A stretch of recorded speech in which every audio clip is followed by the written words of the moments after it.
Kalau punya persoalan, problem, atau tak punya masalah pun, karena mungkin sekarang tidak ada, tapi besok mungkin ada.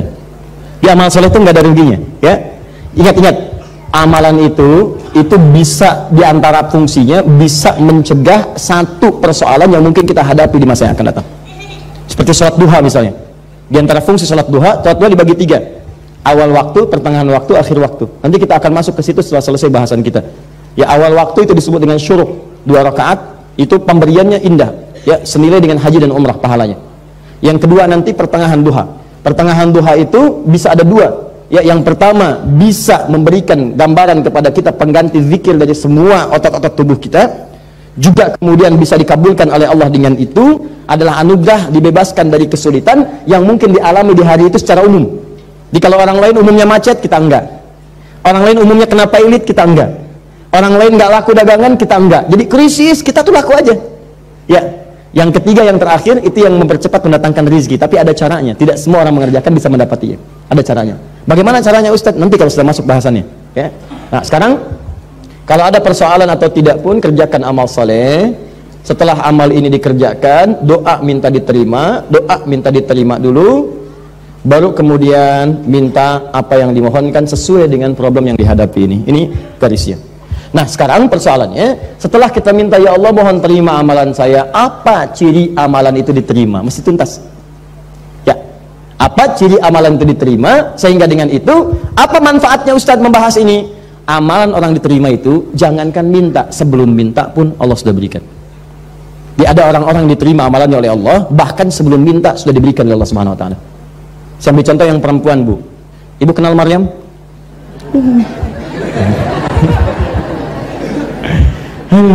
Mama milenial kenal Maryam. Quran surah 3 ayat 35 sampai 37. Maryam ini dididik oleh ibundanya rajin beramal. Bahkan dibuatkan tempat khusus untuk beramal, namanya mihrab. Ya, saya kasih rahasia deh ya. Saya kasih rahasia. Rahasia ini penting. Saya berikan untuk Anda saja hari ini. Lihat sini, fokus. Ada beberapa isyarat spesifik dalam Al-Quran yang bersifat tempat, kedua waktu, ketiga amalan yang saat ini dikerjakan itu berpeluang cepat mengabulkan apa yang kita mohonkan. Ada waktu saja seperti sepertiga malam, ada tempatnya saja seperti misalnya mihrab, ada masjid, ada musalla. Di antara yang paling cepat mihrab, nanti saya jabarkan. Ada yang ketiga amalan yang mempercepat terkabulnya doa. Ya, apa diantaranya? Amalan-amalan sunnah tambahan dari yang fardu. Jadi kalau orang cuma sholat fardu saja, Anda tambah dengan sholat sunnah. Orang cuma puasa yang fardu Ramadan saja, Anda tambah dengan puasa yang sunnah. Orang cuma misalnya mengerjakan satu infak ini saja, Anda tambah dengan yang lainnya. Ya, maka orang-orang seperti ini itu mendapatkan peluang cepat terkabulnya doa. Tapi saya mau katakan, jika berkumpul tiga-tiganya, tempat, waktu, dan amalan, maka tidak minta pun, belum keluar permohonan pun seketika Allah sudah siapkan. Dan itu yang dikerjakan oleh Imran dan istrinya Hannah untuk menyiapkan anaknya Maryam. Di Maryam ini spesial, dibuatkan tempatnya langsung mihrab namanya. Mihrab itu tempat paling cepat mengabulkan doa yang disebutkan dalam Al-Quran.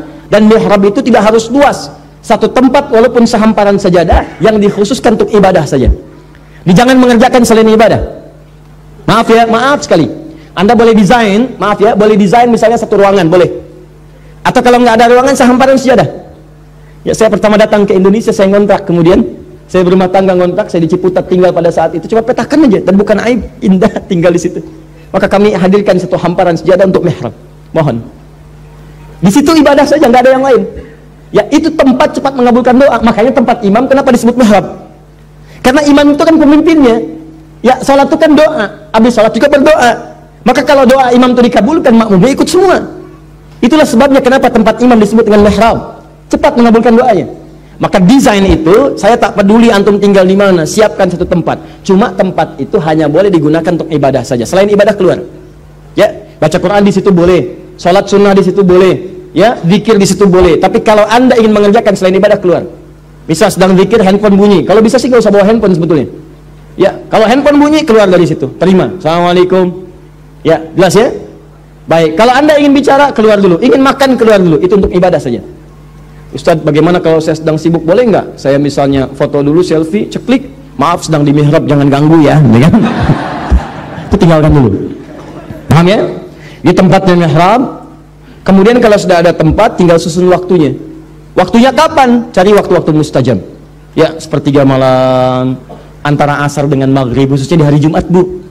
Ya, Sayyidah Fatimah, putrinya Nabi Muhammad SAW, itu punya waktu khusus berdoa setiap pekan, yaitu Jumat, ba'da asar sampai ke maghrib. Jadi beliau punya asisten khusus untuk melihat ke langit. Jadi kalau misalnya matahari sudah mau terbenam, asistennya mengabarkan pada Sayyidah Fatimah. Kata beliau, hanal waqt, waktunya tiba. Kata Sayyidah Fatimah, ya waktu, ini waktunya untuk berdoa. Maka masuk ke dalam mihrabnya, berdoa kepada Allah. Ya, ada doa yang pasca salat Jumat, jangan langsung pulang. Kan saya sudah ajarkan di pertemuan lalu. Ya, Allahumma ikfina bihalalika an haramik wa aghdina bifadlika amman siwa, ya, wa bi ta'atika an ma'siyatik. Mohonkan, minta. Itu doa yang cepat dikabulkan oleh Allah Subhanahu wa taala. Jadi tempatnya mihrab, waktunya spesifik, tinggal amalannya. Kalau Anda punya mihrab dan Anda punya waktu untuk ibadah di dalamnya, maka ada yang paling dahsyat. Maryam itu, setiap pamannya Nabi Zakaria, padahal Nabi Zakaria ditugaskan oleh orang tuanya untuk mengantarkan kebutuhannya. Setiap masuk sudah ada kebutuhan di situ. Ilustrasinya, mau ngantar makanan, makanan sudah ada. Mau ngantar buah, buah sudah ada. Kalau musim jeruk, ada jeruk, wajar. Ini bukan musim jeruk, ada jeruk. Mau ngantar pakaian, ada pakaian. Ya, mihrab. Maka silahkan cek di ayat 37-nya, paling kiri sebelah bawah di mushaf. Quran surah 3 ayat 37. Ya. Fataqabbalaha rabbuha biqabulin hasanin wa ambataha nabatan hasana wa kaffalaha Zakaria kullama dakhala 'alaihi Zakaria al-mihrab. Kata Allah, Hannah dengan suaminya Imran menyiapkan anaknya. Dari mulai sebelum kelahiran didoakan, saat lahir dimohonkan perlindungan, disiapkan guru terbaik, dibikinkan mihrab. Kami terima semua ikhtiar itu. Ketika orang tua menyiapkan dengan baik untuk anak-anaknya, cari sekolah yang baik, cari guru yang soleh, cari pakaian dengan cara yang halal, rezekinya halal, semua halal, maka kata Allah, saya terima ikhtiarnya. Kalau sudah ikhtiar orang tua diterima, kata Allah, saya yang rawat anak mereka, bukan orang tua yang capek merawat mereka. Ambil manhajnya. Jadi begitu Allah terima, kullama dakhala 'alaihi Zakaria al-mihrab wajada 'indaha rizqa. Setiap Nabi Zakaria ditugaskan mengantarkan semua kebutuhan Maryam di mihrabnya, sudah ada semua kebutuhannya. Sampai kaget. Karena setiap waktu. Kalau sekali dua kali penasaran, tapi kalau setiap kali mau ngantarkan ada, kan kaget. Kaget. Ya Maryamu anna laki hadza. Maryam, dari mana semua ini? Kan paman yang antarkan, kuncinya paman yang pegang. Kenapa ada semua ini? Ringan sekali. Anak yang didekatkan dengan Allah, maka di lisannya akan keluar kalimat Allah. Ingat, ini anak-anak itu masih kosong, bersih. Anda dekatkan dengan Quran, keluar Quran di lisannya. Anda dekatkan dengan sholawat, keluar sholawat di lisannya. Anda dekatkan dengan mainan, keluar mainan di lisannya. Anda dekatkan dengan tontonan, keluar tontonan di lisannya. Pernahkah Anda dengar kisah tentang seorang anak di masa kini, ketika dia akan disuntik di rumah sakit, yang keluar kalimat astagfirullah, ampuni saya Allah, ampuni hamba ya Allah, astagfirullah, ampuni ibu saya ya Allah. Karena dia dididik dengan kalimat itu. Lain dengan yang lainnya, yang butuh Tayo, Embers, Heli, ya, robot Karpoli, robot Y, robot X, robot Z, dan seterusnya. Ya, Kapten Subasa dulu, Setia Baja Hitam, Kotaro Minami, ya, Pedang Matahari, Tendangan Maut. Ya, Piccolo, Son Goku, Son Gohan. Ya udah, kalau didekatkan begitu ya begitu. Yang dicari ya itu, yang dipesan ya itu. Paham ya? Jadi apa yang didekatkan itu yang paling indah. Maka apa yang keluar dari Maryam kecil kalimatnya? Ya Maryamu anna laki hadza, qalat huwa min indillah. Beliau berkata, ini semua dari Allah. Ini semua dari Allah. Ini semua dari Allah. Innallaha yarzuqu may yasha bighairi hisab.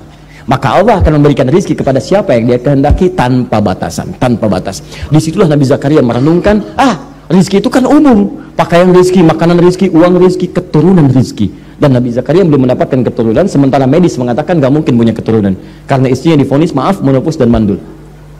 Maka beliau berdoa di mihrabnya. Begitu kemudian beliau berdoa, sholat di situ, sholat minta pada Allah. Begitu berdoa langsung dikabulkan. Di mihrab berdoa langsung dikabulkan. Kan ayat 38-nya seperti itu. Buka ayat 38, paling kanan sebelah atas sampai 39. Hunalika da'a Zakaria Rabbah. Di mihrab itu Zakaria berdoa. Kapan lagi dia punya tempat mustajab? Qala Rabbi habli min ladunka dzurriyyatan thayyibah. Ya Allah, semua mengatakan aku enggak mungkin punya keturunan.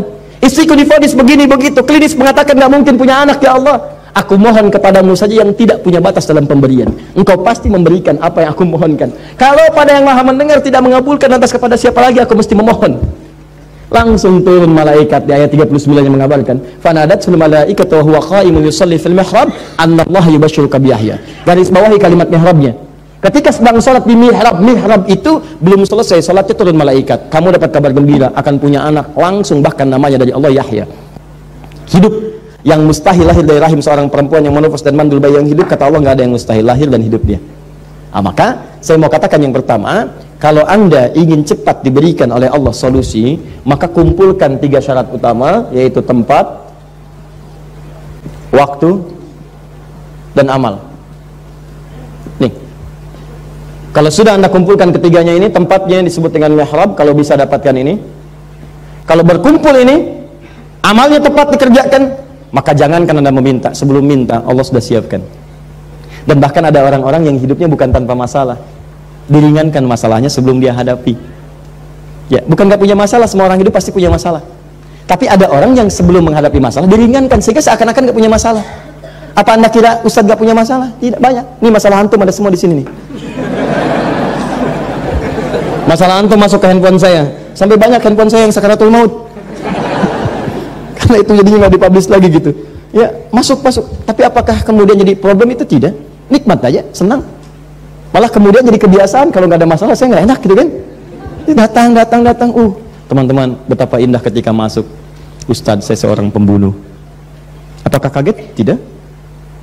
Apakah ada cara untuk bertobat? Saya seorang pembunuh. Apakah ada cara untuk bertobat? Itu indah kalimat itu.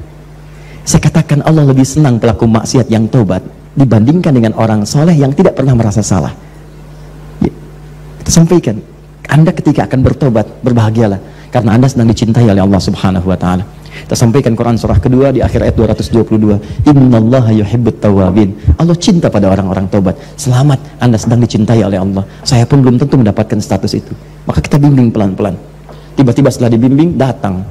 Masya Allah, datang ke masjid, temani oleh seseorang, dari wajah, dari penampilan